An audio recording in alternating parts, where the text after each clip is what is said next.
Hello दोस्तों, आपका हमारे YouTube चैनल द एजुकेशन में स्वागत है। आज हम इस क्लास में हिंदी साहित्य और व्याकरण से संबंधित महत्वपूर्ण प्रश्नों को हल करेंगे जो 2023 के UP TGT PGT KVS NBS MP वर्ग 1 और वर्ग 2 राजस्थान टीजीटी पीजीटी आदि परीक्षाओं के दृष्टिकोण से बेहद उपयोगी है। तो चलिए प्रश्नों की शुरुआत करते हैं। अगर चैनल पर पहली बार विजिट किए हैं तो हमारे चैनल को लाइक कीजिए, अपने दोस्तों में शेयर कीजिए और चैनल को सब्सक्राइब कीजिए। तो चलिए पहला प्रश्न है, भेले शोभानाथ अमेलत सभा के बीच, भेले शोभानाथ अमेलत सभा के बीच आलोगन कवित्त की वो खेल करी जानो है। यह किसकी पंक्ति है? मणिराम की है कि ठाकुर की है कि द्विजदेव की है कि बोधा की है? फटाफट आंसर कीजिए। तो क्वेश्चन नंबर पहला का ख राइट आंसर होगा ठाकुर। ठाकुर जी कहते हैं कि आजकल कविता करने को एक खेल जान गए हैं। सभी कवि कविता ही करने लगे हैं, कविता को एक खेल जान गए हैं, समझ लिए हैं कि भेलत शोभानाथ मेलत सभा के बीच लोगन कवित्त की वो खेल करी जानी है। यह पंक्ति ठाकुर जी की है। क्वेश्चन नंबर दूसरा है, जान मिले तो जहान मिले, नहीं जान मिले तो जहान कहाँ को? पंक्ति किसकी है? बोधा की है कि सूदन की है कि ठाकुर की है कि घनानंद की है? जान मिले तो जहान मिले, नहीं जान मिले तो जहान कहाँ को? क्वेश्चन नंबर दूसरा का ऑप्शन नंबर क राइट आंसर। क्वेश्चन नंबर दूसरा, यह पंक्ति बोधा जी की है। क्वेश्चन नंबर तीसरा है, चिरगांव झांसी में किस कवि का जन्म स्थान है? गया प्रकाश शुक्ल सनेही जी का है कि मैथिली शरण गुप्त जी का है कि हरियावत जी का है कि इनमें से कोई नहीं? तो मैथिली शरण गुप्त जी का जन्म स्थान है चिरगांव झांसी में। स्वप्न किसकी रचना है? दिनकर जी की है कि राम नरेश त्रिपाठी जी की है कि निराला जी की है कि हरियावत जी की है? फटाफट आंसर कीजिए। स्वप्न किसकी रचना है? क्वेश्चन नंबर 4 का ख है, राम नरेश त्रिपाठी जी की रचना है स्वप्न। क्वेश्चन नंबर 5 है, महाभारत और हरिवंश पुराण का हिंदी में अनुवाद किसने किया? महाभारत का और हरिवंश पुराण का हिंदी में अनुवाद किसने किया? कवि श्यामल लाल ने कहा कि कवि गोकुलनाथ गोपीनाथ ने कि सूदन कवि ने कि वाल्मीकि ने? तो महाभारत और हरिवंश पुराण का हिंदी में अनुवाद करने का श्रेय गोकुलनाथ और गोपीनाथ का है। ये गोकुलनाथ गोपीनाथ दो व्यक्ति हैं। ऑप्शन नंबर ख राइट आंसर।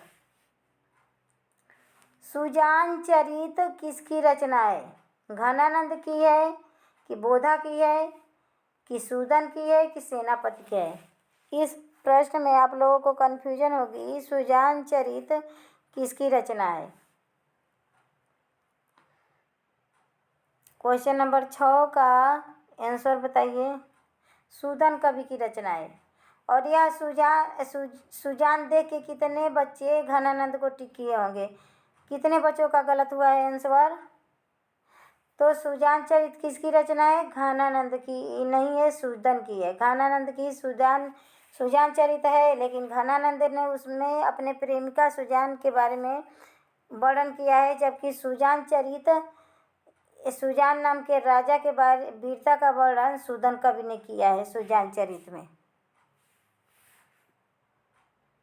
क्वेश्चन नंबर 7 है, पैन मऊ करी घूघट कटरे, पौन मयू करी घूघट कटरे, दया करी दामिनी दीप दिखावे। किसकी पंक्ति है? सेनापति की है कि नागरीदास की है कि गोपीनाथ की है कि सूदन कवि की है?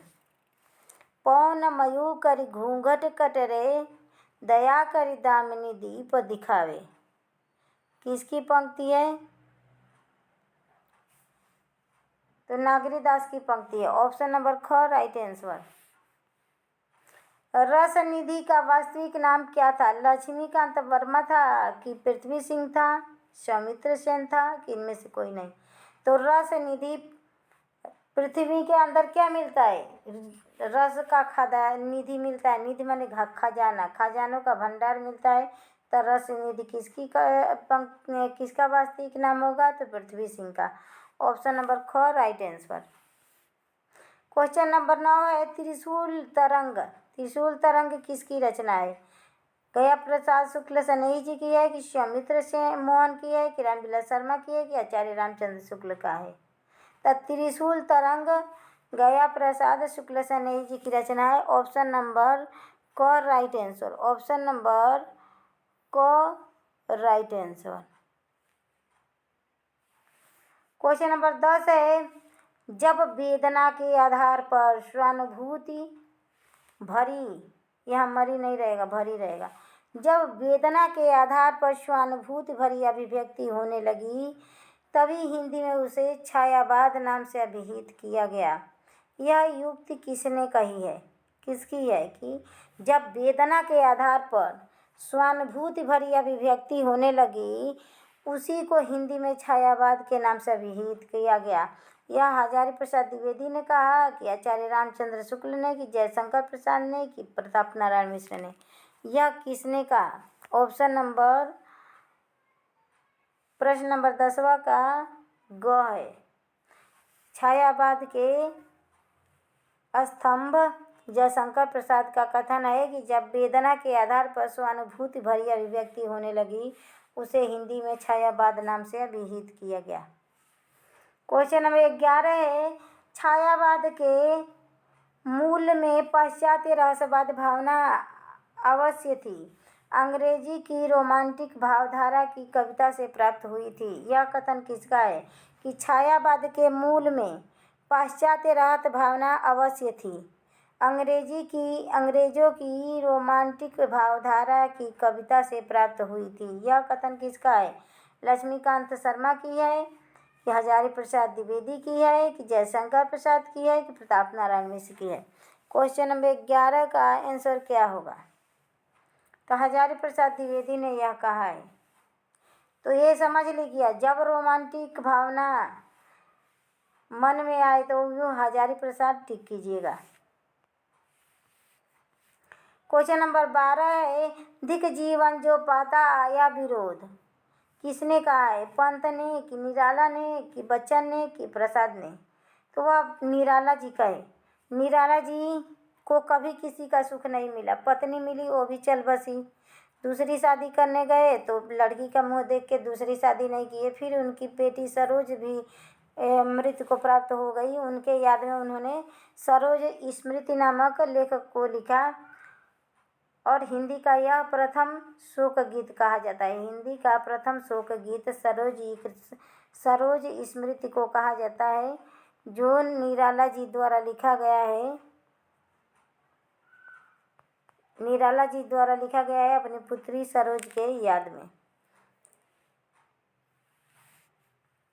छायावाद का प्रारंभ किस कविता से हुआ? पल्लव से हुआ कि झरना से कि जूही की कली से कि कामायनी से?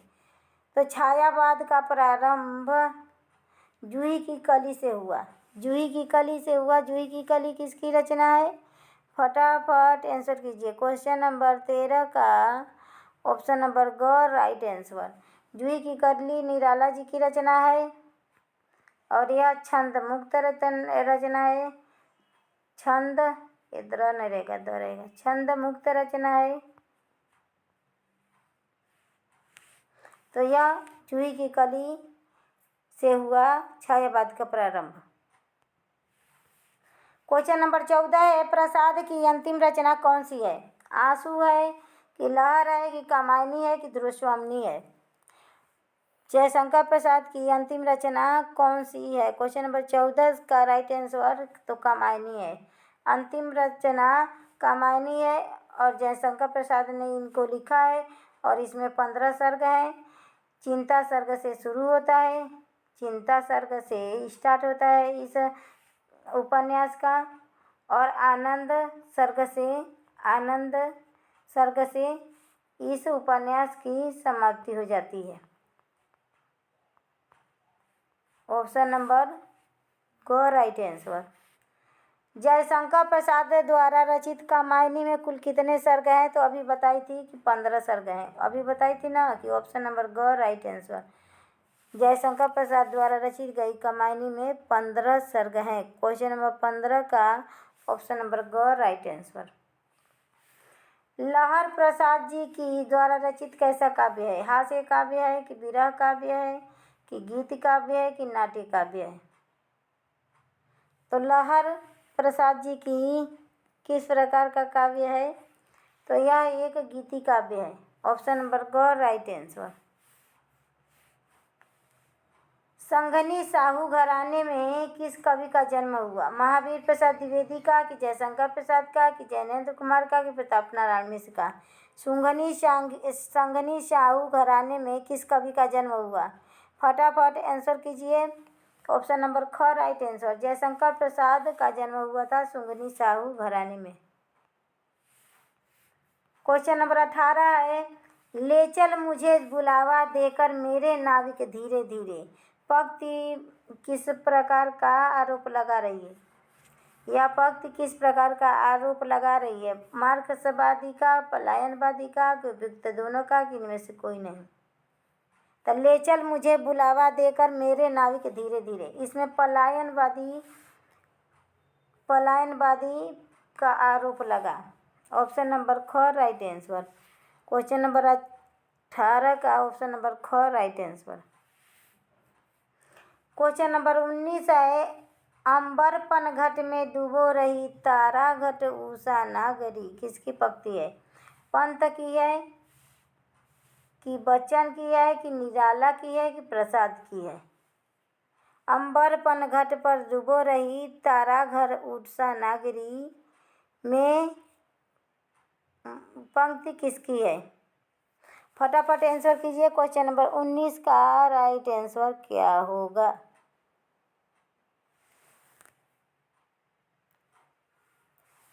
तो यह पंत जी की रचना है। अंबर पनघट में डूबो रही तारा घर उषा नागरी, यह 19वां का क राइट आंसर सुमित्रा नंदा पंत जी की है। क्वेश्चन नंबर 20 है, नीचे लिखित वर्णों का उच्चारण की दृष्टि से दंत वर्ण बताइए। तो ऋतु रसाणाम मूर्धा, यह तुरंत मूर्धा है। इचु यसा नाम तालु, यह तालु है। यह क्या है? तालु है। और क ख ग कंठा, अकुह विसर्जनीय नाम कंठा। उसके बाद से ल है, ऋतु लसा नाम दंता, तो यही राइट आंसर है। दंत वर्ण यही है। तो ऑप्शन नंबर ग राइट आंसर। ऑप्शन नंबर ग राइट आंसर, ऋतु लसा नाम दंता। क्वेश्चन नंबर 21 है, जहाँ उपमेय में उपमान की संभावना की झलक मिले वहाँ कौन सा अलंकार होता है? उपमा होता है कि उत्प्रेक्षा होता है कि यमक होता है कि अनुप्रास होता है? तो जहाँ उपमेय में उपमान की संभावना की झलक मिले वहाँ उत्प्रेक्षा अलंकार होता है। यहाँ पे संभावना मतलब मानो या मन मानो, मनो मानो जनो जानो इसका कीवर्ड है। बामन दास किस उपन्यास का पात्र है? बलचनमा का है, महिलाचल का है, परिकथा का है? तो यह बलचनमा, महिलाचल फणीश्वर नाथ रेणु जी की रचना है। यह बामन दास सूची के पात्र हैं। ऑप्शन नंबर ख राइट आंसर। ऑप्शन नंबर ख राइट आंसर। क्वेश्चन नंबर 22 का ऑप्शन नंबर ख राइट आंसर। नेक्स्ट क्वेश्चन देखते हैं, बाणभट्ट की आत्मकथा किस विधा की रचना है? कहानी है कि उपन्यास है कि निबंध है कि नाटक है? क्वेश्चन नंबर 23 का राइट आंसर क्या होगा? ऑप्शन नंबर ख राइट आंसर है, उपन्यास है। बाणभट्ट की कथा हजारी प्रसाद द्विवेदी जी की रचना है। क्वेश्चन नंबर 24 है, केदार छायावादोत्तर कविता के पंत हैं, किसने कहा है?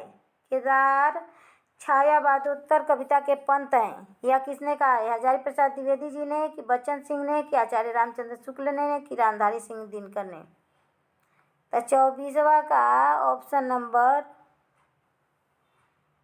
ख राइट आंसर। बच्चन जी ने कहा है कि केदार छायाबोध उत्तर कविता के पंत हैं।